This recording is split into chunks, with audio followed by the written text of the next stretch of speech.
बड़ी बड़ी आम सभाएं करने का तो बहुत अवसर मिलता है। जनता जनार्दन को उनके दर्शन करना, उनसे संबोधन करना, ये लगातार चलता रहता है। लेकिन असम के बूथ लेवल के कार्यकर्ताओं के दर्शन करना, ये मेरे लिए बहुत बड़ा सौभाग्य है।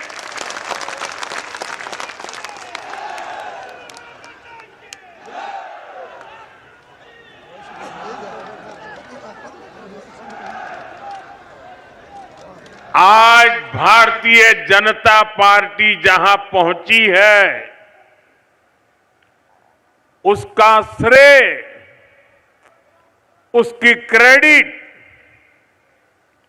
अगर किसी को मिलती है तो वो सिर्फ और सिर्फ भाजपा के कार्यकर्ताओं को मिलती है।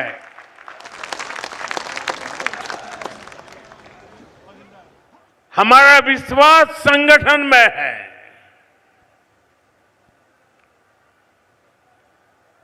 हम राष्ट्र जीवन में परिवर्तन का आधार संगठन की शक्ति मानते हैं और इसलिए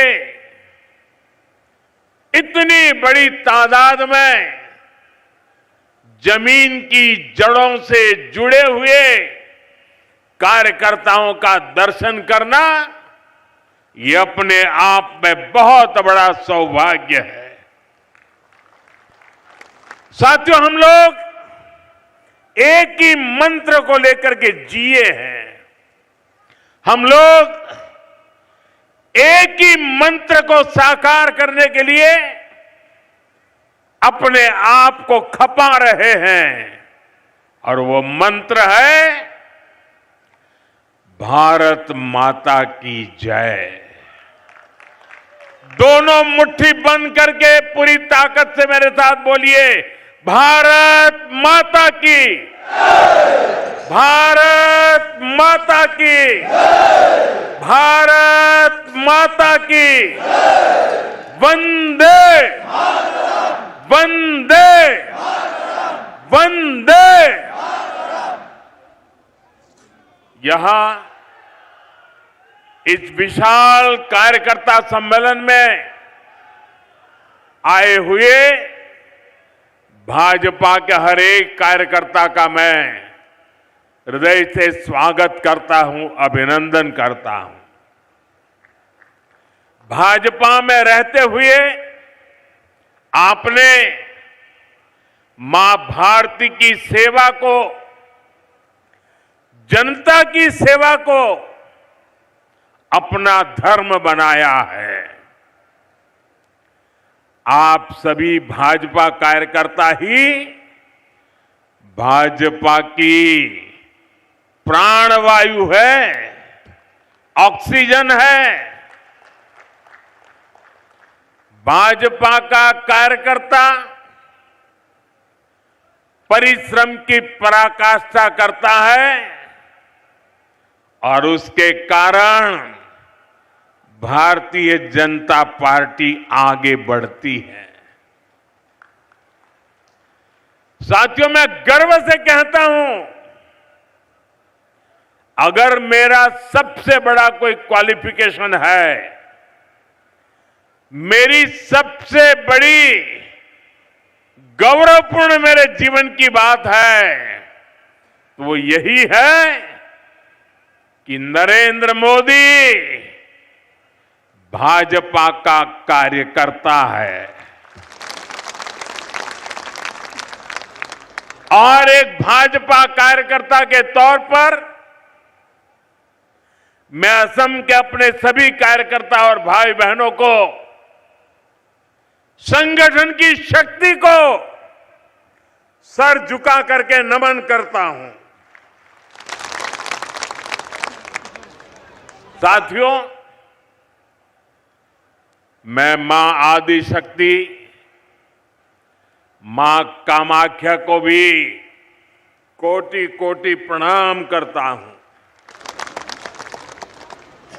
मां कामाख्या की असम पर, असम वासियों पर, देश पर, देशवासियों पर बहुत कृपा रही है। उनके आशीर्वाद से असम ने राष्ट्र रक्षा और देश की स्वतंत्रता, देश की संस्कृति को आगे बढ़ाने वाली अनेक संतानें दी हैं। ऐसी ही एक महान संतान कविंद्र कायस्थ जी को मैं आज प्रणाम करता हूं। उन्होंने अपना पूरा जीवन असम और समाज की सेवा के लिए समर्पित किया। इसी योगदान को नमस्कार करते हुए बीजेपी एनडीए सरकार को उन्हें पद्म पुरस्कार से सम्मानित करने का सौभाग्य मिला है। वर्ष 2014 के बाद नॉर्थ ईस्ट के 125 से अधिक महान व्यक्तित्वों को पद्म पुरस्कार मिले हैं। 125 से अधिक। ये दिखाता है कि असम की धरती का, नॉर्थ ईस्ट की धरती का सामर्थ्य कितना बड़ा है। नॉर्थ ईस्ट का यही सामर्थ्य अब विकसित भारत का बहुत बड़ा आधार है। साथियों, कुछ दिन पहले ही देश का बजट आया है। बजट के बाद असम का, नॉर्थ ईस्ट का मेरा ये पहला दौरा है। जिस नॉर्थ ईस्ट को कांग्रेस ने हमेशा नजरअंदाज किया, हम उस नॉर्थ ईस्ट की भक्ति भाव से सेवा कर रहे हैं। नॉर्थ ईस्ट हमारे लिए अष्टलक्ष्मी है। इस वर्ष का बजट अष्टलक्ष्मी के लिए बीजेपी एनडीए के विजन को और मजबूती देने वाला है। बजट में बहुत अधिक फोकस नॉर्थ ईस्ट को आर्थिक रूप से आत्मनिर्भर बनाने पर है। इस साल असम को टैक्स की हिस्सेदारी के रूप में लगभग 50,000 करोड़ रुपए मिलने वाले हैं। साथियों, कांग्रेस सरकार के समय असम को कैसे पाई पाई के लिए तरस कर रखा जाता था, और वो आपको तो भली भांति याद होगा। कांग्रेस के समय असम को टैक्स के हिस्से के रूप में सिर्फ 10,000 करोड़ रुपया मिलते थे। अब भाजपा सरकार में असम को कांग्रेस सरकार के मुकाबले 5 गुना ज्यादा रुपये मिल रहे हैं।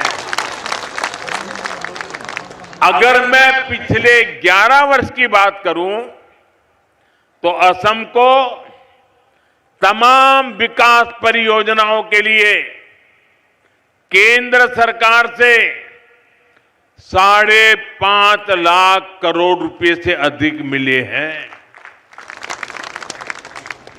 ये आंकड़ा आपको याद रहेगा। मैं जो आंकड़ा बोल रहा हूं याद रहेगा आपको? फिर से एक बार बोलता हूं। केंद्र सरकार से 5.5 लाख करोड़ रुपए से अधिक मिले हैं। कितने? कितने? पीछे से आवाज आनी चाहिए। कितने? आप मुझे बताइए कितने? और जोर से बोलिए कितने? साथियों, आप मुझे बताइए, जो कांग्रेस असम के विकास के लिए पैसे देने से भी बचती हो, वो कांग्रेस क्या असम का विकास कर सकती है? असम का विकास कर सकती है? कभी भी कर सकती है? आपका भला कर सकती है? यहां के युवाओं का भला कर सकती है? यहां के किसानों का भला कर सकती है? यहां के गांव का भला कर सकती है?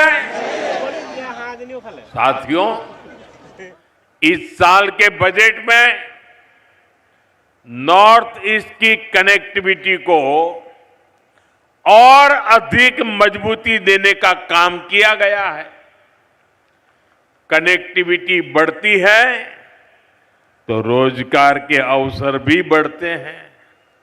इसलिए असम में हाईवे और अन्य रोड प्रोजेक्ट के लिए करीब हजारों करोड़ रुपए देना तय हुआ है। बजट में जो घोषणा हुई है उससे असम में टूरिज्म का भी विस्तार होगा। अभी आपने देखा होगा, परीक्षा पे चर्चा का कार्यक्रम गुवाहाटी में हुआ था। हमने ब्रह्मपुत्र नदी में क्रूज पर विद्यार्थियों से चर्चा की थी।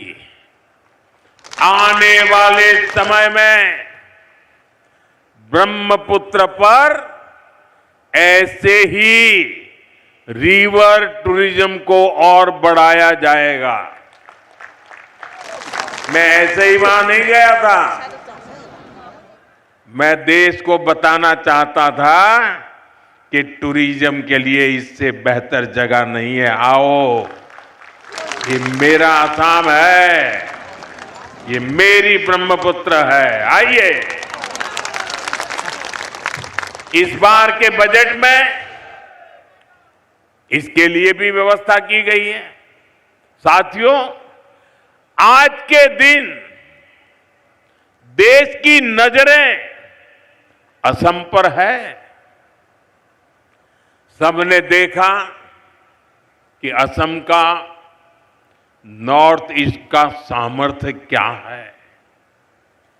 थोड़ी देर पहले जब मैं वायुसेना के विमान से मोरान के हाईवे पर उतरा, रनवे पर नहीं, हाईवे पर विमान से उतरा,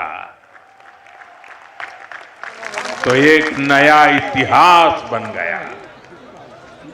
कभी नॉर्थ ईस्ट का नाम आते ही लोग सोचते थे, अरे यार छोड़ो, टूटी फूटी सड़कें, कोई ठिकाना नहीं, निकलेंगे तो पता नहीं कब पहुंचेंगे। वो भी एक वक्त था, ये भी एक वक्त है।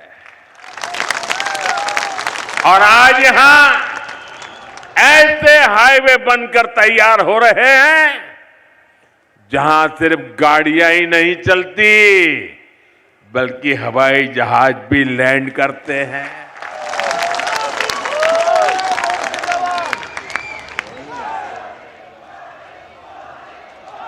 साथियों, आप मुझे बता दीजिए, आपके हाईवे पर विमान लैंड हो, ये आपको गर्व हुआ कि नहीं हुआ? गर्व हुआ कि नहीं हुआ? तो जरा अपना मोबाइल निकालिए और फ्लैश लाइट कीजिए। आपको गर्व हुआ है ना? मोबाइल फोन निकालिए और फ्लैश लाइट कीजिए सबके साथ, दूर दूर तक। ये गर्व की पल है। ये असम का बदलता हुआ मिजाज है। हाथ बराबर ऊपर करके दिखाइए।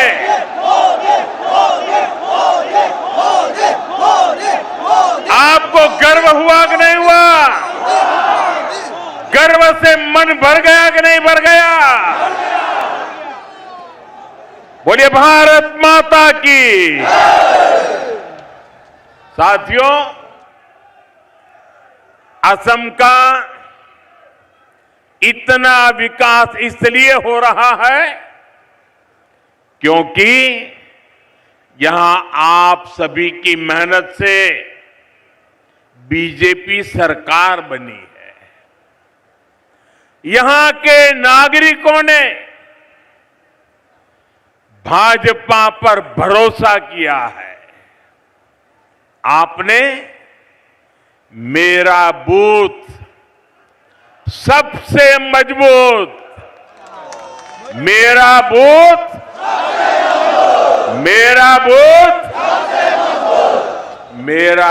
सबसे मजबूत की भावना से बूथ बूथ जाकर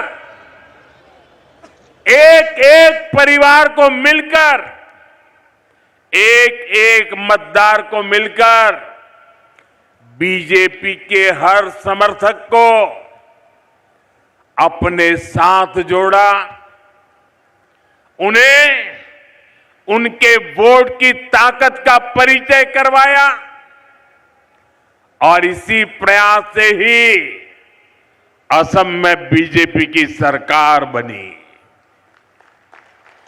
असम के इसी आशीर्वाद के कारण, असम के नागरिकों के वोट के कारण यहां लाखों गरीबों के घर बने, लाखों परिवारों में शौचालय की व्यवस्था हुई, पीने का साफ पानी उनके घर तक पहुंचा। आप मुझे बताइए, गरीब को घर मिलता है तो पुण्य मिलता है कि नहीं मिलता है? गरीब के घर में टॉयलेट बनता है तो पुण्य मिलता है कि नहीं मिलता है? गरीब के घर में पीने का पानी पहुंचता है तो पुण्य मिलता है कि नहीं मिलता है? इस पुण्य का हकदार कौन है? इस पुण्य का हकदार कौन है? एक पुण्य का हकदार कौन है? इस पुण्य का हकदार भारतीय जनता पार्टी के बूथ का कार्यकर्ता है। गरीबों को आयुष्मान योजना का लाभ मिला, उन्हें सुरक्षा और आत्मविश्वास मिला। इसलिए इस बार भी आपको ऐसे ही अपने बूथ पर एक एक वोट पर ध्यान रखना है। रखोगे? अब और कुछ मत करो, बस पूरी ताकत बूथ में लगा दो। आपका बूथ विजयी होगा तो बीजेपी विजयी होगी कि नहीं होगी? आपको विजय पाना है तो कहां पाना है? बूथ में विजय पाना है। साथियों, आज देश को सिर्फ एक और इमरजेंसी लैंडिंग स्ट्रिप नहीं मिली है, ये इस बात का भी प्रमाण है कि नया भारत अपनी सुरक्षा के लिए हर तरह से तैयार हो रहा है। आज का भारत न सिर्फ अपनी सीमाओं को सशक्त कर रहा है, बल्कि देश के दुश्मनों को उनके घर में घुसकर जवाब भी देता है। साथियों, आज ही पुलवामा हमले की बरसी है। मैं इस हमले में जान गंवाने वाले मां भारती के वीर सपूतों को नमन करता हूं। इस आतंकी हमले के बाद भारत ने जिस तरह आतंकियों को सजा दी, वो पूरी दुनिया ने देखा है। और कुछ लोग तो आज भी कांप रहे हैं। अभी आपने भारत की ये शक्ति ऑपरेशन सिंदूर में भी देखी है। लेकिन साथियों, मैं आपसे जानना चाहता हूं, क्या कभी कांग्रेस से हम देश हित के लिए इतनी हिम्मत के साथ फैसले करने की ताकत थी क्या? वो कर सकते थे क्या? वो ज्यादा से ज्यादा बयान दे सकते हैं, वो कुछ नहीं कर सकते। जो कांग्रेस भारत को राष्ट्र मानने से भी इनकार करती हो, जो सवाल करते हैं कि मां भारती क्या होती है, जो मां भारती के नाम तक से परहेज करती हो, जो मां भारती के प्रति जरा सा सम्मान तक नहीं दिखाते, वो कांग्रेस कभी भारत का भला नहीं कर सकती। इसलिए कांग्रेस ने कभी देश की सुरक्षा को प्राथमिकता नहीं दी। कांग्रेस की सरकारों के इसी नकारेपन से पूरा नॉर्थ ईस्ट डर और असुरक्षा में जीता था। कांग्रेस ने हमेशा देश को खतरे में डाल के रखा। कांग्रेस के समय में जब भी सेना के लिए हथियार खरीदे गए, उसका मतलब होता था हजारों करोड़ का घोटाला। साथियों, आज देश अपनी सेनाओं को मजबूत कर रहा है। भारत अपनी सीमाओं पर शानदार हाईवे, शानदार टनल्स, ऊंचे ऊंचे ब्रिज, आधुनिक एयरफील्ड, ये सब बना रहा है, देश की सुरक्षा बढ़ा रहा है। और इसलिए कांग्रेस बौखलाई हुई है। उनको यही हो रहा है कि मोदी सब कैसे कर लेता है।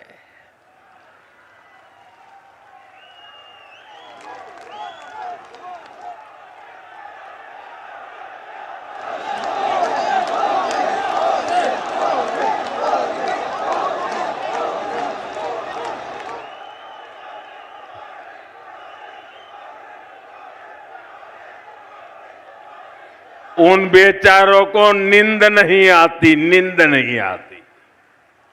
और जब नींद नहीं आती है तो दिन में कुछ भी बोलते रहते हैं।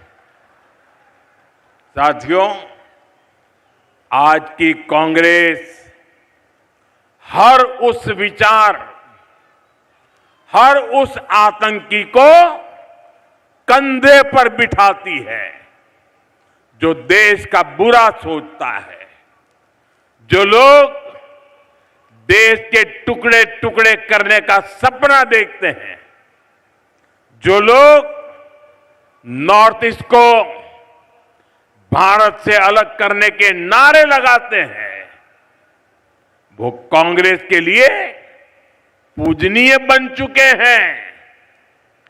आजादी के समय मुस्लिम लीग ने देश का बंटवारा कराया। अब आज की कांग्रेस मुस्लिम लीगी माओवादी कांग्रेस बनकर फिर देश बांटने में जुट गई है। ये एमएमसी है, माओवादी मुस्लिम लीगी कांग्रेस। और इसलिए आपको कांग्रेस से सावधान रहना है। और असम की जनता को भी सावधान करना है। साथियों, यहां जो नौजवान है, जो अभी 20-25 वर्ष के हैं, उन्हें कांग्रेस का कुशासन शायद पता नहीं होगा, याद नहीं होगा। कांग्रेस की सरकारें चाहे असम में रही हो या फिर दिल्ली में, उन्होंने असम को अपने हाल पर छोड़ दिया था। आज जब मैं यहां ब्रह्मपुत्र के तट पर खड़ा हूं तो इस महान नदी का ही उदाहरण देता हूं। असम के विकास में, असम के लोगों के जीवन को आसान बनाने में ब्रह्मपुत्र की बहुत बड़ी भूमिका है। लेकिन कांग्रेस के 70 साल के शासन में ब्रह्मपुत्र को पार करना हमेशा बड़ी चुनौती रहा। आजादी के बाद से लेकर 2014 तक, और उनके तो प्रधानमंत्री यहां से चुन करके गए थे, यानी लगभग 7 दशक में कांग्रेस सरकारों ने ब्रह्मपुत्र पर सिर्फ 3 पुल बनवाए थे। इतने दशकों में कितने पुल? कितने? आप कल्पना कर सकते हैं कि इतनी विशाल नदी और असम की इतनी बड़ी जनसंख्या को जीवन देने वाली नदी पर सिर्फ 3 पुल बने थे।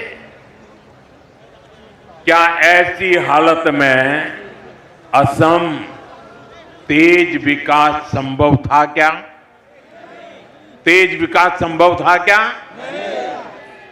मेरे कार्यकर्ता साथियों, 2014 में आपकी मेहनत का परिणाम था कि मुझे भारत सरकार में देश की सेवा का अवसर मिला। और उसके बाद 2-3 साल बाद आप सभी भाजपा कार्यकर्ताओं ने यहां डबल इंजन सरकार बनाई। और इसका नतीजा क्या हुआ? बीते 10-11 वर्षों में बीजेपी एनडीए सरकार ने ब्रह्मपुत्र नदी पर 5 बड़े पुल पूरे किए हैं। ये आंकड़े याद रहेंगे ना?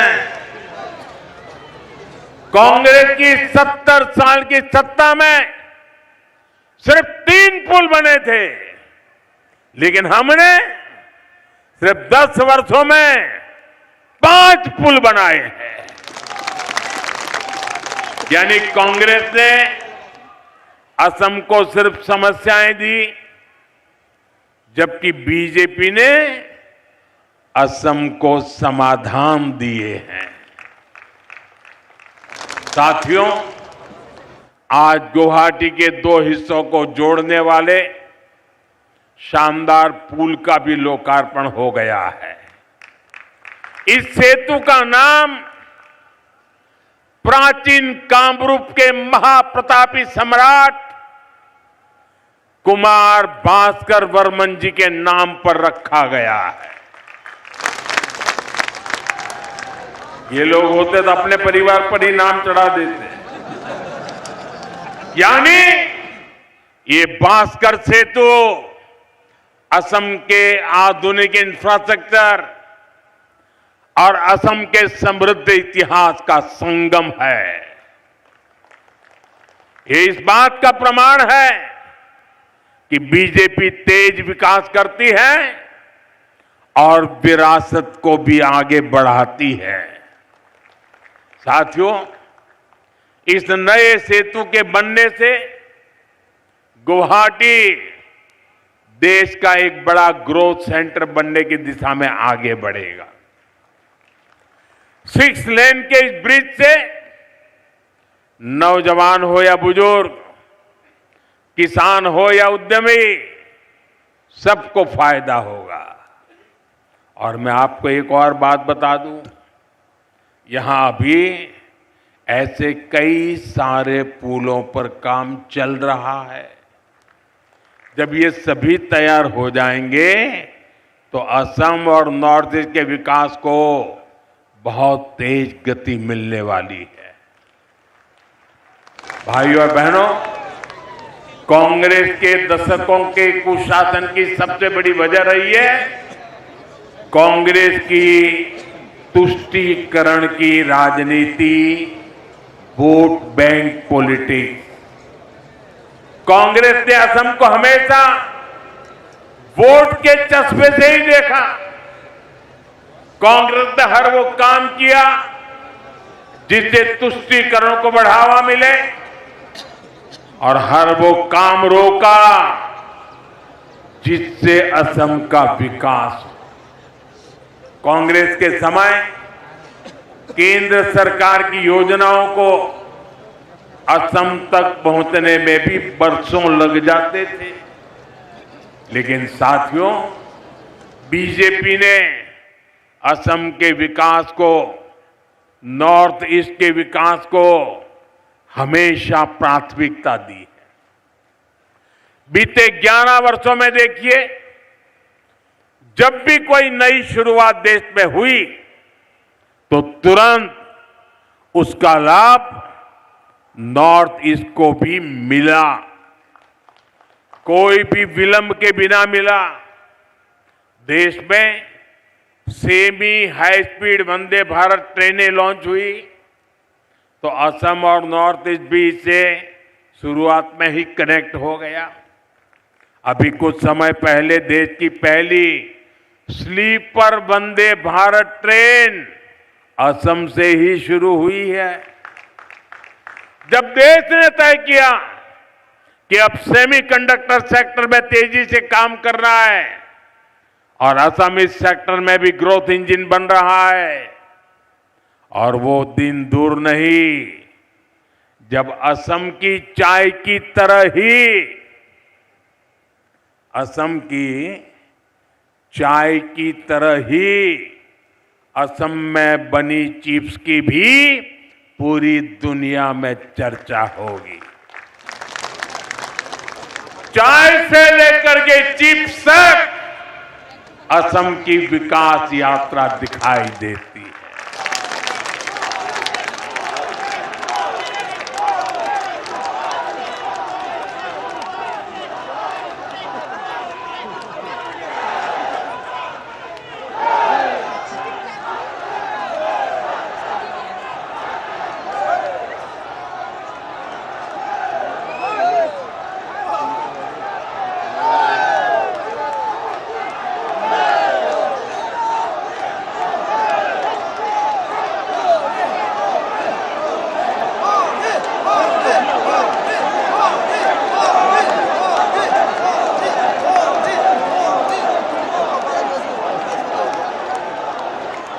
साथियों, असम का ये प्यार मैं कैसे भूल सकता हूं।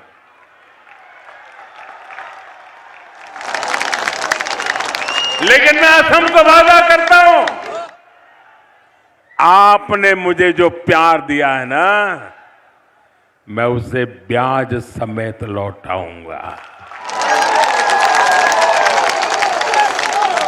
और विकास करके लौटाऊंगा।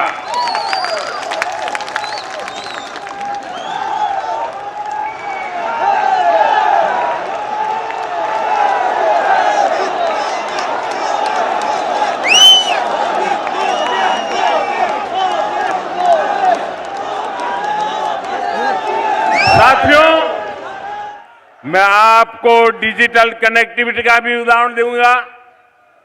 आप देखिए, कांग्रेस के समय में 3G और 4G टेक्नोलॉजी आई,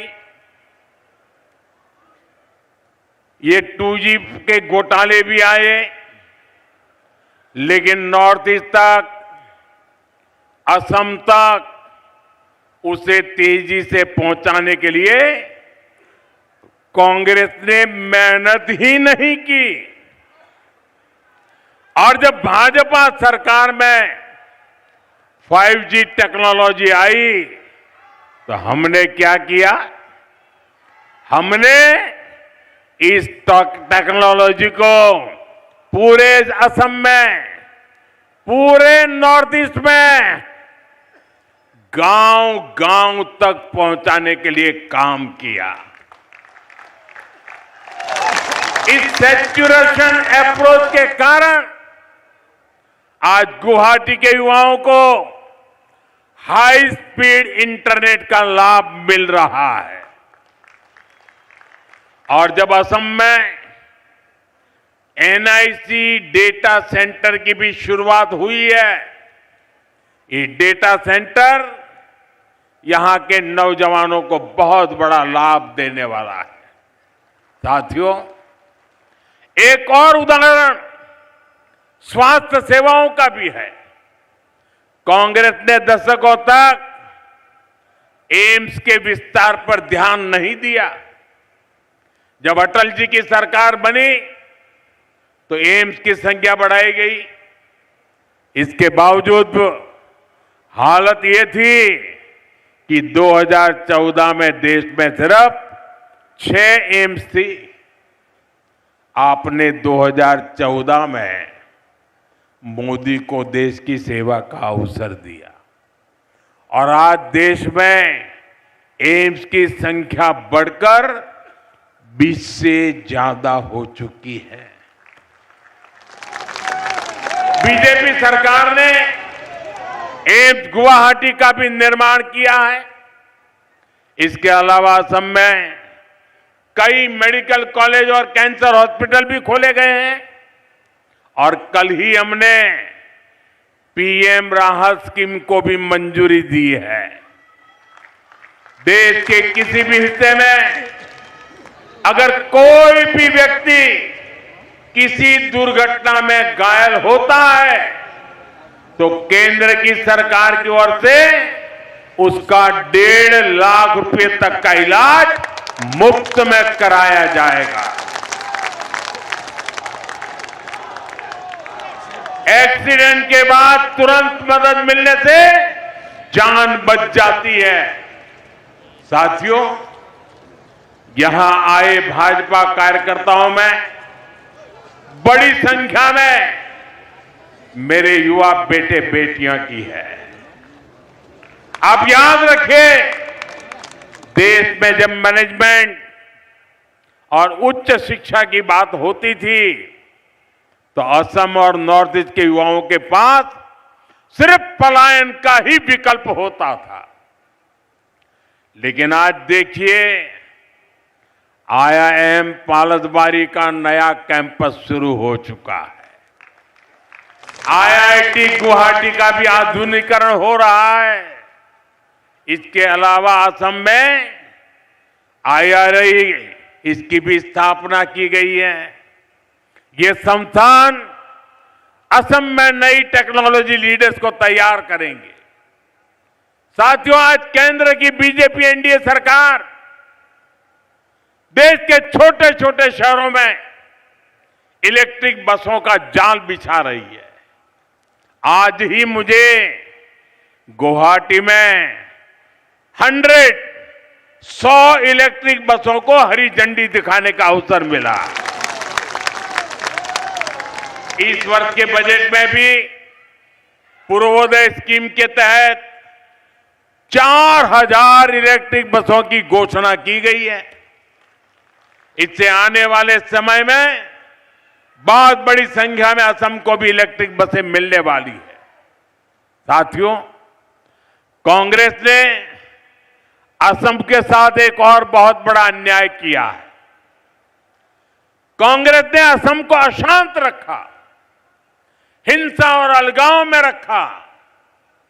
आजादी के बाद से ही असम बम बंदूक, बंद ब्लॉकेड और कर्फ्यू की चपेट में रहा और इसकी गुनहगार कांग्रेस ही थी। मुझे याद है, मैं जब यहां संगठन का काम करता था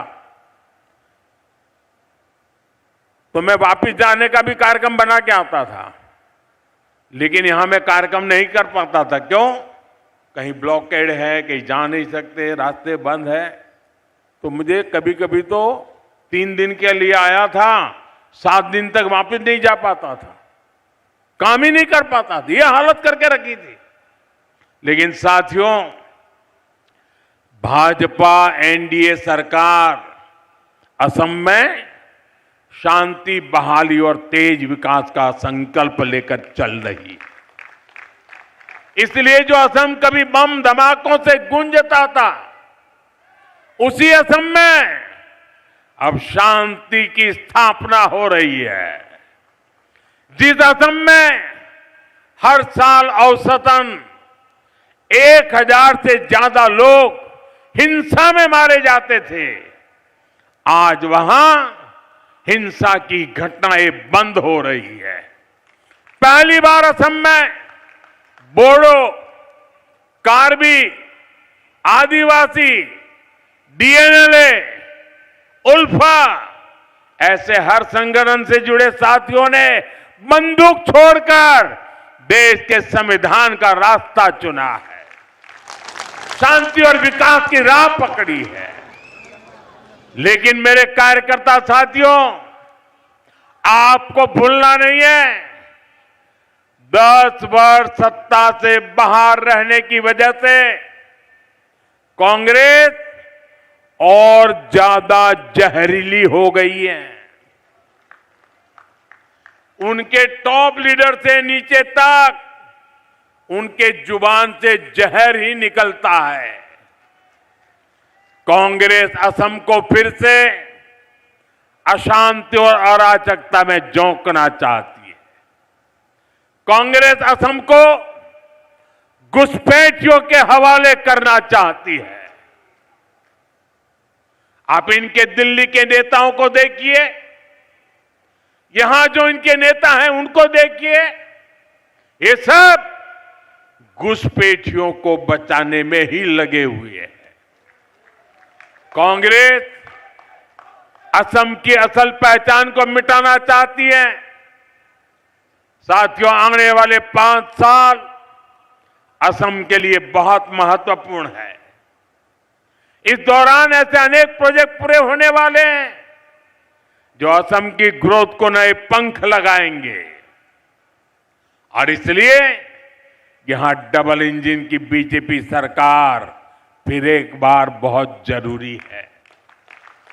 इसलिए बीजेपी के हर कार्यकर्ता को याद रखना है, असम के तेज विकास के लिए आपको एक बार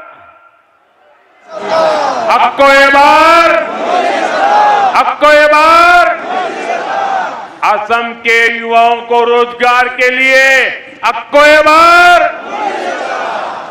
बार असम की बेटियों को नए अवसरों के लिए आपको एक बार असम की पहचान बचाने के लिए आपको एक बार।